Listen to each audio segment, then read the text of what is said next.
बिस्मिल्लाहिर्रहमानिर्रहीम। अस्सलाम वालेकुम students, welcome to my channel maths planets. Students, आज हम लेक्चर सीरीज़ एक स्टार्ट करने जा रहे हैं जो कि चैप्टर सेट से, और हम ई कैट की लेक्चर एक सीरीज़ स्टार्ट करेंगे जिसमें मैं चैप्टर सेट्स जो कि चैप्टर नंबर 1 है हमारा फर्स्ट ईयर का, इसको सेलेक्ट किया है मैंने। और इसमें मैं आपको सेट की डेफिनेशन और there are 3 ways of writing down sets. हम सेट को 3 तरह से लिख सकते हैं, किस किस तरह से, टेबलर फॉर्म या उसको रोस्टर फॉर्म भी कहते हैं, और set builder notation, descriptive form, and उसके बाद हम ऑर्डर ऑफ सेट से, देन हमारे पास types of sets, then operations on sets and properties of operation on sets, some important laws, then उसके बाद सम की result on operations and Venn diagram जिसको हम आइलर्स वेन डायग्राम भी कहते हैं। उसके बाद हमारे पास notation for sets of numbers, यानी सेट ऑफ नंबर की जो नोटेशन है उसको डिस्कस करेंगे। एंड देन लास्ट में हमारे पास NED, KU, DUET, UIT and sir Syed university के कुछ 5 पेपर्स होंगे, हम उसको डिटेल में डिस्कस करेंगे। तो ये हमारे पास लेक्चर की सीरीज़ चलेगी, और इस लेक्चर में मैं आपको चैप्टर सेट की डेफिनेशन 3 तरह से हम सेट को तो इसमें हम लोग टेबलर फॉर्म और सेट बिल्डर और डिस्क्रिप्टिव, इस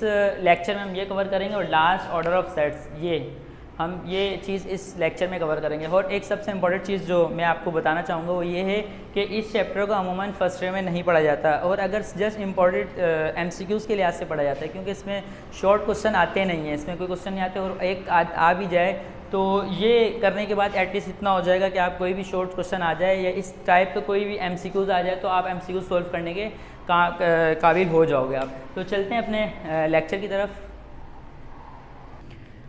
सबसे पहले बात करते हैं सेट की। सेट की डेफिनेशन है, a set is a collection of well defined and distinct object. यानी कि सेट में हमारे पास 2 मोस्ट इंपॉर्टेंट चीज़ें हैं, उसमें एक वेल डिफाइंड है और एक डिस्टिंक्ट ऑब्जेक्ट है। सबसे पहले हम डिस्टिंक्ट की बात कर लेते हैं। अगर मैं क्लास में खड़ा हूँ और मैं क्लास के तमाम स्टूडेंट्स को देखूँ तो हर एक स्टूडेंट दूसरे स्टूडेंट से डिफरेंट होगा, वो फेस के लिहाज से देख लो, बाल के लिहाज से देख लो। तो डिस्टिंक्ट एक्चुअल में इंग्लिश का एक वर्ड है जिसको हम कहते हैं डिफरेंट है, डिफरेंट हो गया हमारे पास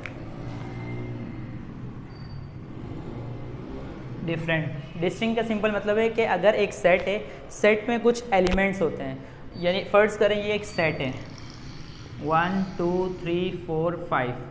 सेट्स में ये जो नंबर लिखे गए या कुछ भी यहाँ लिखा गया, इन नंबर्स को हम कहते हैं एलिमेंट्स। इन नंबर्स को हम कहते हैं एलिमेंट्स या मेंबर भी कहते हैं इसको।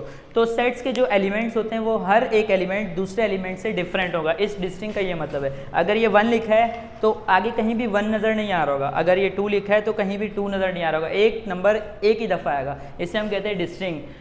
नेक्स्ट हमारे पास है वेल डिफाइंड। वेल डिफाइंड का क्या मतलब होता है? वेल डिफाइंड का मतलब मैं आपको कुछ इस तरह कह सकता हूँ कि इसमें जो हर एक एलिमेंट्स हैं, सेट में जो हर एक एलिमेंट है वो इक्वली डिफाइंड होगा हर एक के लिए।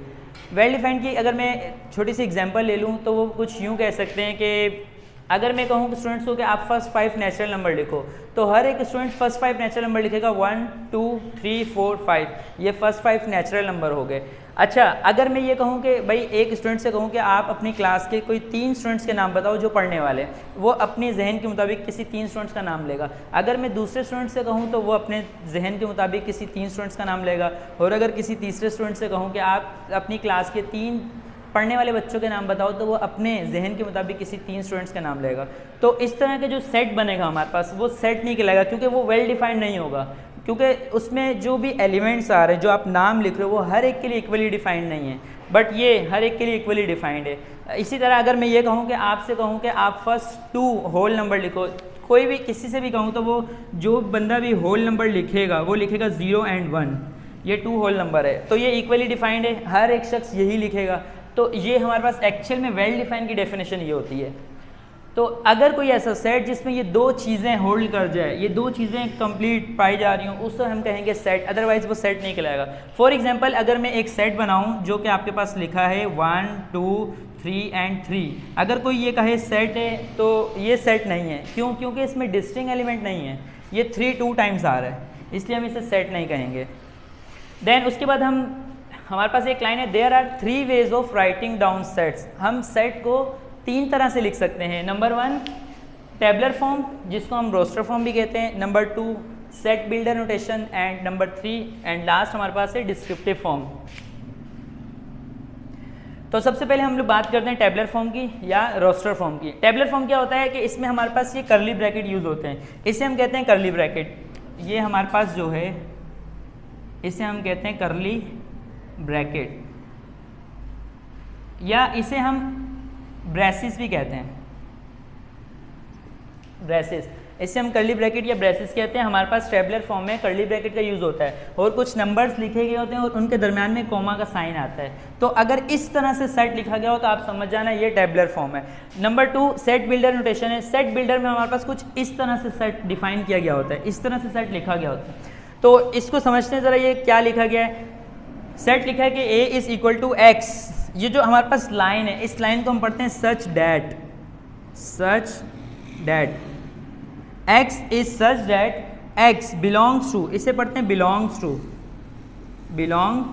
to x is such that x belongs to n means natural number।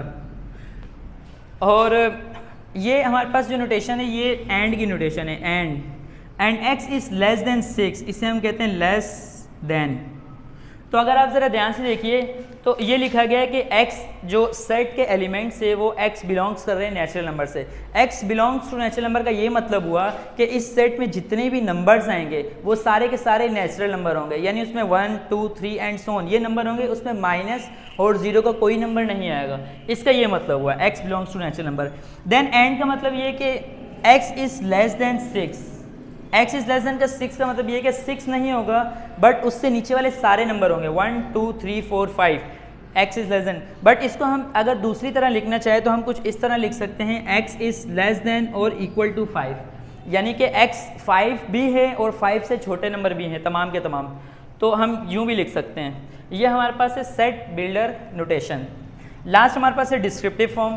Descriptive form में सिंपल हम इंग्लिश का एक सेंटेंस लिख देते हैं जो कि लिखा गया the set of all natural number is less than 6, यानी कि इसको टेबलर फॉर्म को मैंने सेट बिल्डर में कुछ इस तरह से लिखा गया। तो इस तरह से हम सेट को 3 तरह से लिख सकते हैं। अच्छा, इसके बाद हमारे पास एक है ऑर्डर ऑफ सेट्स। तो ऑर्डर ऑफ सेट की जो डेफिनेशन हम ये कह सकते हैं the number of elements is a set is called order of set, it is noted bye NA, यानी कि जो सेट के जो एलिमेंट्स हैं उनकी जो तादाद है वो हमारे पास होता है order of set. For example यहाँ पे सेट की जो तादाद है वो एलिमेंट्स की जो तादाद है एलिमेंट्स की 1 2 3 4 5। तो हम इसका जो ऑर्डर बताएंगे वो कुछ ये बताएंगे, n जो कि नंबर है और सेट का नाम A है, तो हम इस तरह ब्रैकेट में लिखेंगे A इज़ इक्वल, तो यहाँ पे जो एलिमेंट्स की तादाद है वो 5 है। तो ये आपके पास है ऑर्डर ऑफ सेट्स। अच्छा, n नंबर ऑफ A भी लिख सकते हैं, इसके अलावा हम ऑर्डर ऑफ सेट A भी लिख सकते हैं। ऑर्डर को O से डिनोट करेंगे, O of A is equal to 5, यानी कि सेट A के जो एलिमेंट्स हैं, सेट A के जो ऑर्डर हैं वो हमारे पास 5 है। और लास्ट इसको 3 तरह से लिख सकते हैं, इसको भी हम 2 तो ये हो गए। तीसरा हमारे पास कहलाता है कार्डिनलिटी, जो कि इस तरह हम डिनोट करते हैं। सेट A की जो कार्डिनलिटी है वो हमारे पास है 5। तो आज हमने देखा कि सेट की डेफिनेशन को हमने एक डिटेल में देखा, एक डिस्कस किया एक नए अंदाज से। इसके अलावा हमने देखा कि सेट को 3 तरह से लिखा जा सकता है और लास्ट में हमने इसके ऑर्डर देख लिए। तो आज के लिए इतना काफ़ी है। इंशाल्लाह इसके नेक्स्ट वीडियो में हम टाइप्स ऑफ सेट्स को डिस्कस करेंगे डिटेल में। तो अगर आपको वीडियो अच्छी लगी तो लाइक कीजिए, सब्सक्राइब कीजिए, शेयर कीजिए। अल्लाह हाफिज़।